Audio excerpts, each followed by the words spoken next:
Today, we're going to talk about keeping up with the Joneses. Listen, just because you can pay for something definitely doesn't mean that you can afford it. So we're going to talk about a few steps to take to be able to tell if you can pay for it or if you can afford it. Stay tuned. I hope this brings value. Let's go.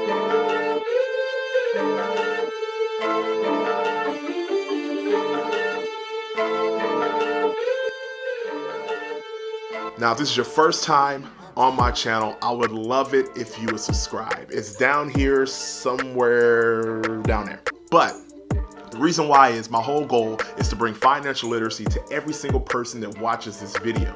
So I have a lot in store in the upcoming year of 2019, and I guarantee you will not be disappointed.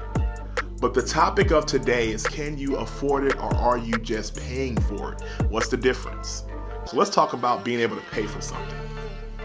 You can pay for it, right? You go get you a brand new car, $500 a month. You make enough money at your job to be able to pay for it. Every single month, you can pay for it. But can you afford it? That's the real question to most things that we go out and we buy. You know, we feel like just because we have the money in our bank that we can afford it. But that's not always true. So I have a couple of questions that you need to ask yourself before you realize that you can't afford something. And the first question is, and I know this is going to sound like a broken record, but do you have an emergency fund?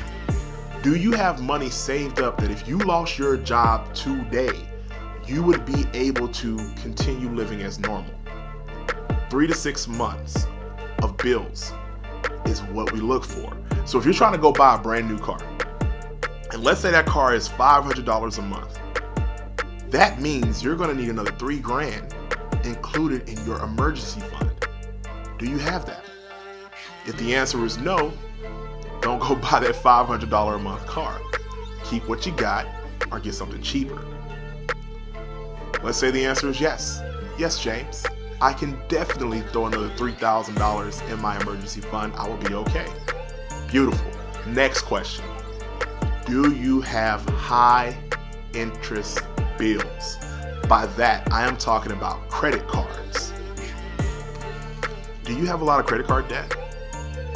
If so, your luxury money needs to go towards that. You are not here to spend that luxury money on a brand new car, on something that you can't afford, right? You want to upgrade your apartment. That's not what that luxury money is for. That luxury money is to get you out of debt, period. So let's say now the answer to that is, actually, James, I don't have high interest rates on my credit cards, and I don't have a lot of debt. Beautiful. Next question. Are you saving for your retirement? Are you putting 10% of your income up, at least 10% of your income up towards your retirement, whether that's in a 401k, a 403b, or maybe something that you set up at your local bank? Are you doing that? Because if not, guess what? That extra luxury money needs to go towards that first. Not upgrading your car, not buying that brand new big screen TV that costs a couple of grand, not upgrading your living situation.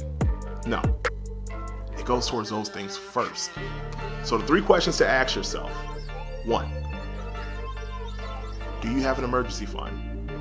3 to 6 months. If the answer is yes. Next question. Do you have high interest debt? If the answer is no, next question. Are you saving for your future, your retirement? If the answer is yes, now it's time to know what you can afford. Now, if you want to upgrade your car and all these other things are taken care of, guess what? You can afford to do that. Upgrade that car. Get out of that Honda Civic. Go get in that Benz. go get in that Mercedes. But if you aren't doing these things, driving those type of cars, living in these bigger homes than what you can truly afford, it's just not worth it. But our problem is we're trying to keep up with the Joneses. You know, in this world of social media, of Instagram, of Facebook, of all of our friends getting on these platforms and stunning, we want to keep up. We see our friend that just bought that brand new Benz.